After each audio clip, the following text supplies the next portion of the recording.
Enquanto o Eduardo Bolsonaro está lá nos Estados Unidos, pressionando o sistema de fora para dentro, uma bomba silenciosa acaba de ser revelada aqui no Brasil. Um acordo secreto, uma aliança de gigantes no Congresso, foi costurado nos bastidores para dar o cheque-mate em Alexandre de Moraes. O plano que foi revelado agora é audacioso e tem dois passos que, para mim, são fatais para a tirania. Primeiro, acabar com o foro privilegiado para libertar os deputados da chantagem. Segundo, aprovar a anistia para salvar os patriotas. A virada que o Eduardo começou lá fora, agora tem data para acontecer aqui dentro. Antes da gente começar, sejam todos muito bem-vindos. Eu sou Jonas Augusto e esse é o Orgulho Soberano. Se você é novo por aqui, te faço um convite, se inscreva no canal para receber novos conteúdos e se você já é de casa, já clica no like para ajudar o canal. Bora lá? Vamos tentar entender juntos a profundidade e a beleza dessa jogada, porque ela é a prova de que a política, quando é bem feita, se parece muito com uma partida de xadrez. Por muito tempo, a gente aqui da direita se sentiu jogando em um tabuleiro onde o nosso adversário controlava todas as peças e ainda mudava as regras no meio do jogo. A sensação era de impotência, de que não importava o que a gente fizesse, o resultado seria sempre o mesmo. Mas o que essa notícia nos mostra é que, enquanto a gente se sentia assim, uma estratégia estava sendo cuidadosamente montada em duas frentes para encurralar o rei do outro lado do tabuleiro. A primeira frente, e a mais visível, é a internacional. A gente tem acompanhado o trabalho incansável do deputado Eduardo Bolsonaro, do jornalista Paulo Figueiredo e de tantos outros patriotas que foram para Washington. Eles não foram lá para passear, eles foram para lutar, foram para mostrar para o mundo, para a maior democracia do planeta, os abusos, a censura e a perseguição que estavam acontecendo aqui no Brasil. E essa pressão externa surtiu um efeito devastador para o sistema. A gente viu o tarifaço do Trump, viu o recado do advogado dele para o Alcolumbre e, principalmente, viu a aplicação da Lei Magnitsky contra o Alexandre de Moraes. Essa frente de batalha enfraqueceu o inimigo, desmoralizou-o internacionalmente e, o mais importante, colocou medo naqueles que se achavam intocáveis.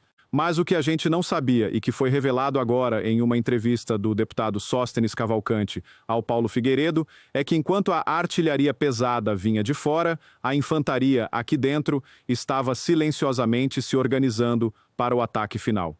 E esse ataque tem um nome: um acordo de líderes. E não são líderes de partidos pequenos, não. Estamos falando de uma aliança de gigantes, que juntos formam a maioria na Câmara e têm uma força considerável no Senado. O Sóstenes foi claro: o acordo envolve os líderes do União Brasil, do Progressistas, do PSD, do PL e do Novo. Juntos, esses partidos somam, só na Câmara, cerca de 250 deputados, sem contar os dissidentes de outros partidos, que certamente apoiariam a causa. E qual é o plano? Qual é essa estratégia que pode finalmente virar o jogo e restaurar a normalidade no Brasil? É um plano de 2 passos, simples na sua concepção, mas genial na sua execução. O primeiro passo, e o mais crucial, é aprovar a PEC do fim do foro privilegiado. Agora, eu sei o que você pode estar pensando, mas o fim do foro não é ruim para os políticos, não é uma pauta da esquerda. E aí está a beleza da jogada. Por muito tempo, o foro privilegiado, que deveria ser uma ferramenta para proteger o mandato parlamentar, foi distorcido e transformado pelo Supremo Tribunal Federal em uma arma de chantagem. O STF, especialmente sob o comando de Alexandre de Moraes, usou o foro para manter centenas de deputados e senadores sob seu controle. Com inquéritos que nunca andam, com ameaças veladas, eles criaram um clima de medo, onde muitos parlamentares simplesmente não se sentiam livres para votar com a própria consciência. Eles votavam com medo de uma canetada, com medo de uma operação de busca e apreensão, com medo de se tornarem o próximo alvo. O que os líderes dessa aliança perceberam, com muita inteligência, é que, para que o Congresso pudesse de fato exercer seu poder e sua independência, era preciso primeiro cortar essa coleira, era preciso tirar essa espada que o STF mantinha sobre a cabeça de cada um deles. Ao acabar com a com o foro privilegiado para crimes comuns, eles não estão se desprotegendo, pelo contrário, eles estão se libertando, eles estão tirando o poder de um único tribunal, de um único ministro, e devolvendo a prerrogativa de julgamento para a justiça comum, para a primeira instância, onde o processo é mais lento, onde há mais recursos e onde a politização é muito menor. O deputado Sóstenes foi muito honesto ao admitir que essa medida pode gerar críticas, até mesmo de uma parte da direita, que pode ver isso como uma manobra corporativista. Mas ele explicou que eles pretendem colocar aditivos na proposta para proteger a instituição. A ideia é que qualquer investigação contra um parlamentar precise de uma autorização prévia da respectiva casa, da Câmara ou do Senado. E ele foi claro, né? Quando a gente vê que é um caso de corrupção, a casa não segura, o povo pressiona e a gente autoriza. Para mim, faz todo o sentido. É uma forma de criar um filtro, uma proteção contra perseguições políticas, sem criar impunidade para crimes reais. É um equilíbrio delicado, mas necessário no momento em que vivemos. E o mais importante, segundo o Sóstenes, a votação dessa PEC está marcada para a próxima semana, e ele acredita que terá mais de 350 votos na Câmara, muito mais do que os 308 necessários. E aí vem o segundo passo do plano, a consequência direta do primeiro. Uma vez que os parlamentares estejam livres da chantagem, livres do medo, com suas prerrogativas restabelecidas, eles finalmente terão a coragem de votar a pauta mais importante e mais urgente para milhões de brasileiros: a anistia. A anistia para os presos e perseguidos políticos do 8 de janeiro. Porque, vamos ser sinceros, a única coisa que impede a aprovação dessa anistia hoje é o medo.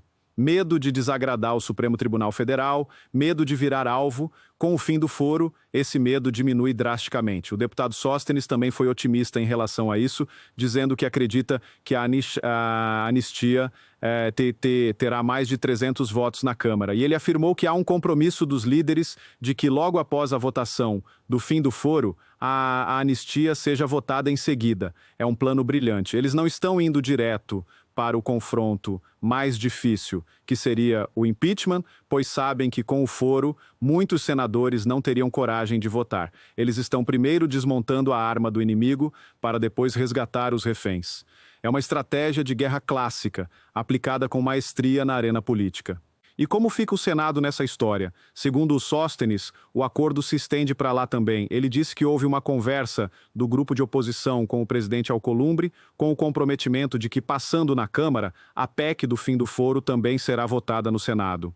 E que a negociação pela anistia começará por lá assim que a Câmara aprovar. A gente sabe que o Alcolumbre é um obstáculo, especialmente no que diz respeito ao impeachment, como ele mesmo já deixou claro. Mas a aprovação do fim do foro na Câmara, com uma votação tão expressiva como a que se espera, criaria uma pressão gigantesca sobre ele e sobre todo o Senado. Seria muito difícil para eles ignorarem uma decisão tão forte vinda da outra casa. O que a gente está vendo é a política na sua melhor forma.